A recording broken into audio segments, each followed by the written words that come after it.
അനാമികയെ എങ്ങനെയെങ്കിലും ഈ വീട്ടിൽ നിന്ന് പുറത്താക്കണമെന്ന് നയനയോട് നവ്യ പറയാൻ കേട്ടോ. അപ്പോൾ നയന പറയുന്നുണ്ട്, അതിനെ നമ്മൾ പറയുന്നത് ആരെങ്കിലും വിശ്വസിക്കുമോ?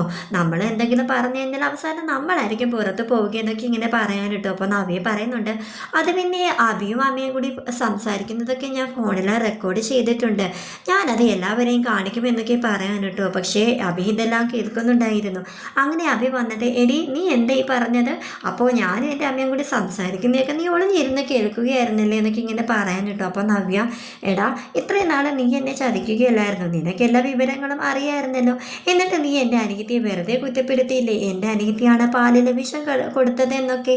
അപ്പോൾ നീ അല്ലേ യഥാർത്ഥത്തിൽ തെറ്റ് ചെയ്തത്? ഞാൻ മുത്തശ്ശിയോട് ഈ വിവരം പറയാൻ പോവുക, നിനക്കെല്ലാം അറിയാമായിരുന്നുള്ള കാര്യം ഇങ്ങനെ പറയാൻ കേട്ടോ. അപ്പോൾ അഭിയാണെങ്കിൽ, എടി നീ അബദ്ധം ഒന്നും കാണിക്കരുത്, നിനക്കിപ്പോൾ എന്താ വേണ്ടത്? നീ തന്നെ മുത്തശ്ശിയോട് ഞാൻ അതിൽ കൂട്ടി നിൽക്കാൻ ഇങ്ങനെ പറയാൻ കലർത്തിയെന്നുള്ള കാര്യം പറയണം. അപ്പോൾ അഭിയാണെങ്കിൽ, അയ്യോ അത് എന്നെ കൊണ്ട് പറ്റില്ല എന്നിങ്ങനെയാ. ഓ അങ്ങനെയാണെങ്കിൽ നിന്നെ പുറത്താക്കുന്ന കാര്യം ഞാൻ ആലോചിക്കാന്നൊക്കെ പറയാനിട്ടോ. അപ്പോൾ അഭി, ഓ സമ്മതിച്ചു, എനിക്കൊരു 2 ദിവസത്തെ സാവകാശം തരണമെന്നിങ്ങനെ പറയാനിട്ടോ. അപ്പോൾ നവിയോട് തന്നെ, ശരി നിനക്ക് 2 ദിവസത്തെ സാവകാശം നൽകും, അതിനുള്ളിൽ നീ പറഞ്ഞില്ലെങ്കിൽ നിന്നെ ആയിരിക്കും ഞാൻ ഇവിടുന്ന് പുറത്താക്കാൻ നോക്കുന്നൊക്കെ ഇങ്ങനെ പറയാനിട്ടോ. അപ്പോൾ അഭിയാണെങ്കിൽ ആ മുത്തശ്ശിയോടും പറയുന്നതിനേക്കാൾ നല്ലത് ഇത് അമ്മായിയോട് തുറന്ന് പറഞ്ഞാലോ, അമ്മായിയുടെ ബാങ്ക് അക്കൗണ്ടിൽ കോടിക്കണക്കിന് പൈസ ഉള്ളതല്ലേ. അപ്പോൾ അനാമികയാണ് പാലിൽ വിഷം ചേർത്തെന്നുള്ള സത്യം അമ്മായിയോട് ആദ്യം തന്നെ തുറന്ന് പറയണം. അതാകുമ്പോൾ അമ്മായിയുടെ കയ്യിൽ നിന്ന് കുറഞ്ഞത് ഒരു 1 കോടി രൂപയെങ്കിലും എനിക്ക് നേടിയെടുക്കാമെന്നൊക്കെ ഇങ്ങനെ ആലോചിക്കാൻ കേട്ടോ. അങ്ങനെ അഭി തന്നെ ആ ദേവ്യാനിയുടെ സത്യങ്ങൾ തുറന്ന് പറയാൻ ഒരുങ്ങുകയാണ്. അമ്മായി, അത് പിന്നെ എനിക്കൊരു കാര്യം പറയാനുണ്ടായിരുന്നു. നയനേട്ടത്തിയെ വെറുതെയാണ് അമ്മായി തെറ്റിദ്ധരിച്ച് വെച്ചിരിക്കുന്നത്, നയനേട്ടത്തി ഒരു പാവമാണെന്നൊക്കെ ഇങ്ങനെ പറയാൻ കേട്ടോ. അപ്പോൾ ദേവ്യാനിയാണെങ്കിൽ, അഭി എല്ലാ സത്യം മനസ്സിലാക്കിയോ, ഇവനെന്താ ഇങ്ങനെയൊക്കെ നയനെ സപ്പോർട്ട് ചെയ്ത് പറയുന്നത് ഇങ്ങനെ ആലോചിക്കാൻ കേട്ടോ. അപ്പോൾ അഭി പറയാണ്, അത് പിന്നെ അമ്മായിക്ക് പാലിൽ വിഷം കലക്കി നൽകിയത് നയനയാണെന്നല്ലേ അമ്മായി തെറ്റിദ്ധരിച്ചു വെച്ചിരിക്കുന്നത്, അത് നയനയല്ല അമ്മായിന്ന് ഇങ്ങനെ പറയാൻ കേട്ടോ. പിന്നെ ആരാ? അത് പിന്നെ എല്ലാത്തിനും ഉത്തരവാദി അനാമികയും അവരുടെ അമ്മയുമാണ് എന്നിങ്ങനെ പറയാൻ കേട്ടോ. നീ സത്യമാണോ ഈ പറയുന്നതൊക്കെ? അതേ അമ്മായി, സത്യം തന്നെ ഞാൻ പറയുന്നത്. അത് മാത്രമല്ല, അവൾ അനിയുടെ ജീവിതം തകർത്തുകൊണ്ടിരിക്കുക, അനിക്കാണെങ്കിലും അവൾ ഒട്ടും തന്നെ താല്പര്യമില്ല, ഇവിടെ നടക്കുന്ന ഓരോ ബഹളമൊക്കെ നമ്മൾ കേൾക്കാറുള്ളതല്ലേ.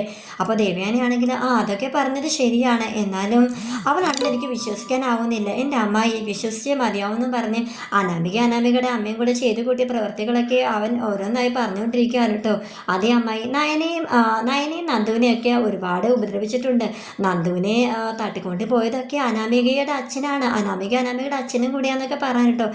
ഇതൊക്കെ അവരാണോ ചെയ്തത്? അതേ അമ്മായി, പറഞ്ഞാലൊന്നും വിശ്വസിക്കില്ല.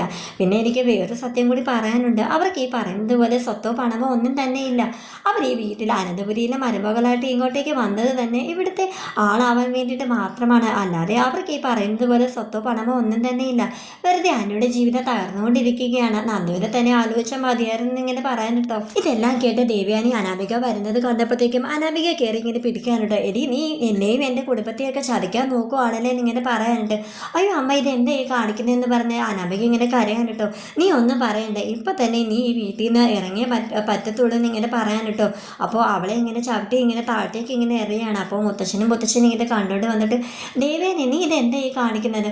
അത് പിന്നെ അമ്മ ഇവള് ചെയ്ത പ്രവൃത്തികളൊക്കെ എന്താണെന്ന് അറിയാമോ എന്ന് പറഞ്ഞ് അവയും കൂടെ നിന്ന് എല്ലാ കാര്യങ്ങളും മുത്തശ്ശിയും പറയാൻ കേട്ടോ. അപ്പം മുത്തശ്ശനാണെങ്കിൽ, എടി നീ ഈ കുടുംബം തകർക്കാൻ നോക്കുവാണല്ലേ, ഇപ്പം ഇറങ്ങിക്കോടാന്ന് പറഞ്ഞ് അനാമിക അങ്ങനെ പുറത്താക്കുവാണ് കേട്ടോ. ഈ സമയത്ത് തന്നെ നവ്യക്ക് ഒരു കണക്ക് കൂട്ടലുണ്ടായിരുന്നു കേട്ടോ. അപ്പോൾ നവ്യ മുത്തശ്ശിയോടും പറയാണ്, എനിക്കൊരു കാര്യം പറയാനുണ്ടെന്ന് പറഞ്ഞുകൊണ്ട് നവ്യ ഫോണിൽ റെക്കോർഡ് ചെയ്ത വീഡിയോ ഇങ്ങനെ കാണിച്ചു കൊടുക്കാം കേട്ടോ. അപ്പോൾ വീഡിയോയിൽ അനാമികയാണ് എല്ലാത്തിനും കാരണമെന്ന് അഭിയും അമ്മയും കൂടെ പറയുന്നത് റെക്കോർഡാണ് കേൾപ്പിച്ചു കൊടുക്കുന്നത്.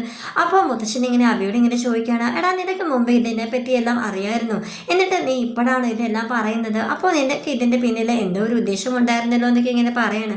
അപ്പോൾ അഭി പറയുന്നുണ്ട്, അത് പിന്നെ ഞാൻ എല്ലാവരുടെയും ജീവിതം തകരാതിരിക്കാൻ വേണ്ടിയിട്ട് ഞാൻ ഇത്രയും നാളും മറച്ചു വെച്ചത്, അപ്പോൾ നീ ഇപ്പോൾ തുറന്ന് പറഞ്ഞതോ? അത് പിന്നെ ഇപ്പോഴും അവരുടെ ദുഷ്പ്രവൃത്തികൾ മുന്നോട്ട് പോയിക്കൊണ്ടിരിക്കുക, നന്നാവില്ലെന്ന് കണ്ടപ്പോൾ പറയണമെന്ന് തോന്നി, അതുകൊണ്ടാണ് ഞാൻ ഇപ്പോഴെങ്കിലും പറഞ്ഞത് എന്നിങ്ങനെ പറയാനുണ്ടോ. അപ്പോൾ നവ്യ പറയുന്നുണ്ട്, അത് മാത്രമല്ല ഇവൻ രാത്രി ഒരുപാട് വൈകിയാണ് വരുന്നത്, അതും കുടിച്ചിട്ടൊക്കെയാണ് വരുന്നതൊക്കെ ഇങ്ങനെ പറയാൻ കേട്ടോ. അപ്പോൾ മുത്തശ്ശൻ ചോദിക്കുന്നത്, നീ കുടിക്കാറുണ്ടോ? അത് പിന്നെ ഞാൻ വല്ലപ്പോഴും കൂടി ശകലം ഇത്തിരി കുടിക്കും, അത്രേ ഉള്ളൂ, അല്ലാതെ ഇവൾ പറയുന്നത് പോലെ ഒരുപാടൊന്നും ഞാൻ കുടിക്കാറില്ല മുത്തശ്ശ എന്നിങ്ങനെ പറയാൻ കേട്ടോ. അപ്പോൾ നവ്യാണെങ്കിൽ, ഇല്ല മുത്തശ്ശ, ഇവൻ പറഞ്ഞതെല്ലാം പച്ചക്കളവാ, ഇതിനെല്ലാം കൂട്ടി നിന്നത് ഇവൻ കൂടിയാണെന്ന് ഇങ്ങനെ പറയാൻ കേട്ടോ.